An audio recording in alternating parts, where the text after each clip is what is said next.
చంద్రబాబు అరెస్టులో ఆంజనేయులు కూడా కీలక పాత్ర పోషించారన్న తెలుగుదేశం పార్టీ ప్రధానమైనటువంటి ఉద్దేశం. అందుకనే ఆయన అరెస్ట్ చేసి జైల్లో పెట్టాలన్నటువంటి ఫీలింగ్. ఎందుకంటే స్కిల్ డెవలప్మెంట్ కేసుకు సంబంధించినటువంటి తెర వెనకాల మొత్తం కథ నడిపించింది ఆంజనేయులు అన్నట్టు వాళ్ళ కోరిక, వాళ్ళ ఫీలింగ్. అందుకోసమనే ఈ ప్రయత్నం చేసి అది ఆంజనేయులు గారికి కూడా తెలుసు.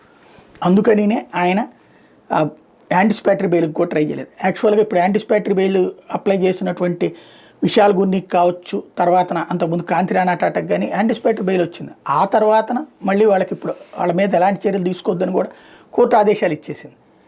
అదే ఆంజనేయులు కూడా అట్లాగే ఉంటే వచ్చేసి ఉండేది. కానీ ఆయనకి ఇప్పుడు మళ్ళీ ఏపీపీఎస్సీ కేసు, అందులో కూడా ఆయనకి సంబంధం లేదు. తర్వాత వచ్చిన గౌతమ్ సవాంగ్ చేయించినటువంటి దాన్ని ఆయన మీద పెడుతున్నారు. ఇంకొకటి కూడా పెట్టడానికి సిద్ధంగా ఉన్నారు. ఓవరాల్గా అంతా తెలిసినే జైలుకి కొన్ని రోజులు వెళ్తే వాళ్ళు మానసికంగా సంతృప్తి పడతారు, కానివ్వండి అని చెప్పారన్నదే ఇక్కడ కీ పాయింట్.